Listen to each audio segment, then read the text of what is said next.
ठीक है जी।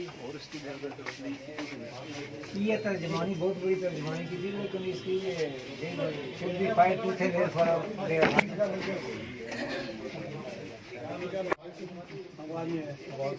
उसकी सबसे बड़ी वजह ये है कि वेंडर में एक बहुत बड़ा स्कैंडल हुआ है। जिस स्कैंडल को पॉलिटिकल एडमिनिस्ट्रेटिव कवर असर थी, उसके छत्र छाया में ये स्कैंडल जो बाद लोग कहते हैं ये 300 करोड़ रुपए का है और बाद उससे कहीं ज्यादा बताते हैं, जिसमें बेवा औरतें, सऊदी अरब में मजदूरी करने वाले मजदूर, फौज में काम करने वाले हमारे जवान, बल्कि किसान, हर इंसान जो यहाँ लूटा गया।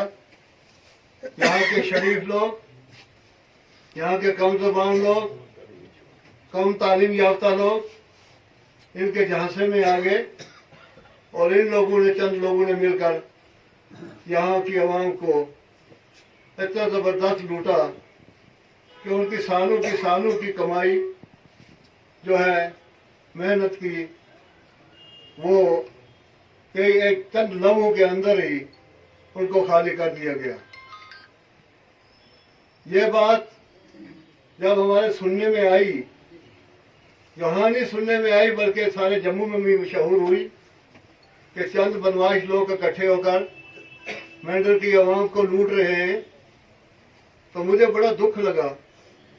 मैंने यहाँ आकर कुछ एडमिनिस्ट्रेशन के लोगों को, खासकर पुलिस के लोगों को ये पूछा कि बताओ, ये आदमी जो मनी ट्रांजैक्शन कर रहा है, money transaction reserve bank of India की इजाजत के बगैर नहीं होती है, ये कैसे हो रही है। बहरहाल उसने कहा मुझे इतना इल्म नहीं है, इससे पहले जो यहाँ ऑफिसर था, DSP था, उसको ज्यादा पता होगा क्योंकि उसने SP ने भी बुलाया था, तो उसे कोई कागज दिखाए तो इनको छोड़ दिया गया है।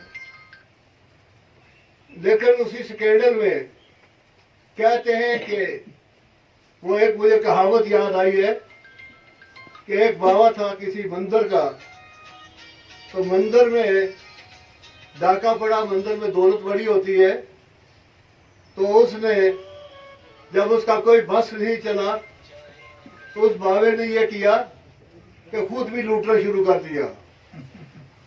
लूट पड़ी है, नारा लगाया उसने, लूट पड़ी है, तुम भी लूटो हम भी लूटे। मैंने सुना है कि पुलिस वालों ने अपनी बंदूकें, अपने हथियार कोर्ट में जमा कराकर वहां हाजिर हुए और वहां लूट शुरू कर दी। मेरे भाइयों, शेयर में बैंक नहीं होता है, शेयर मार्केट होती है और एक मुल्क में एक ही शेयर मार्केट होती है। हमारे शेयर मार्केट, शेयर बाजार जो है वो बम्बे में है, इसी तरह न्यूयॉर्क में है, अमेरिका का या इसी दूसरे मुल्कों में हर जगह होता है।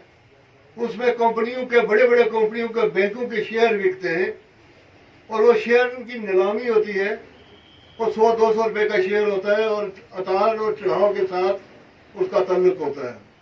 लेकिन यहाँ शेयर मार्केट नाम की एक चोर मार्केट यहाँ कायम हुई। उन्होंने लोगों के जेब जो है चोरी कर लिए गए, लूट लिए गए और लूटने के बाद जब लोगों को थोड़ा पता लगा कि हम लूट रहे हैं, तो उन लोगों ने क्या किया, तो उनको धोखा शेयर देकर वो पैसा जो था, वो पैसा कहीं अंडरग्राउंड कर दिया, किसी के पास रख दिया। सुनने में आया है कि वो पैसा चंद लोगों के पास रखा गया, जो उन लोगों के पास मौजूद है, या कहीं खुद मुक्त कर दिया गया। अब ये केस जो है ये काफी आवाम में हो गया है, आवाम लूट गई है।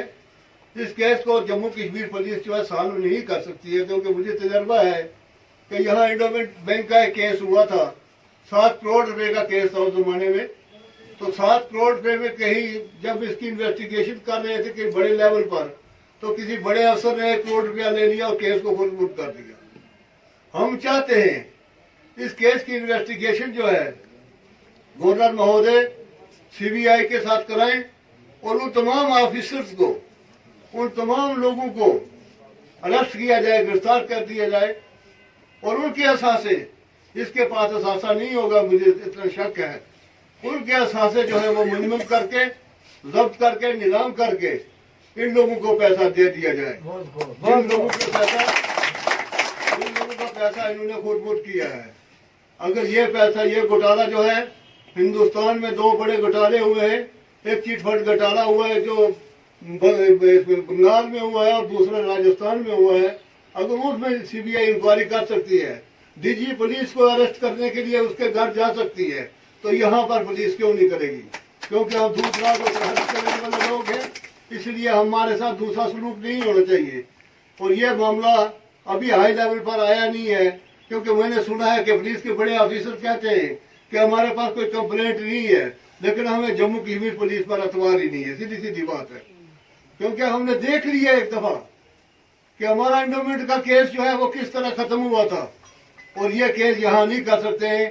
अगर ये केस पुलिस, लोकल पुलिस कर सकती है तो फिर इसमें बंगाल में ना होता, फिर सीबीआई वहां ना काम करती। सीबीआई छोटे छोटे मसलों में मदाखलत करती है। ये तो 500-700 करोड़ रुपए का मामला है, इसमें क्यों नहीं मदाखलत करेगी? लोग अपनी पॉलिटिकल जो है पोजीशन है उसको बचाने के लिए मुख्तलिफ किस्म की स्टेटमेंटें देते हैं और कहते हैं उसको प्रोटेक्शन दे दो।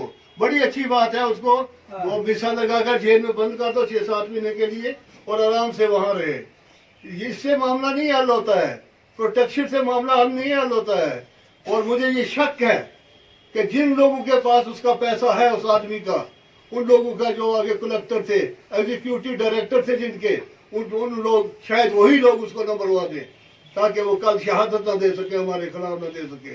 इसलिए एडमिनिस्ट्रेशन को चाहिए कि फौरी तौर पर इन लोगों की जो है इनके खिलाफ सीबीआई में केस भेजकर, अगर वो सीबीआई में गवर्नर साहब ने नहीं भेजा, स्टेट गवर्नमेंट ने नहीं भेजा, तो हम हाई कोर्ट को भी अप्रोच करेंगे ताकि केस जो है सीबीआई में चला जाए। और एक जो इन्होंने कुछ अर्सा उससे मांगा है, मोहलत दे दी है। पिछले दिनों में मैंने सुन रहा था एक वीडियो कि हमें 1 तारीख तक हमें इजाजत दी जाए कि मैं पैसे इकट्ठे करके, मुझसे पैसे बताए फलाना आदमी के पास, मेरे पैसे में लेकर आपको दे दूंगा।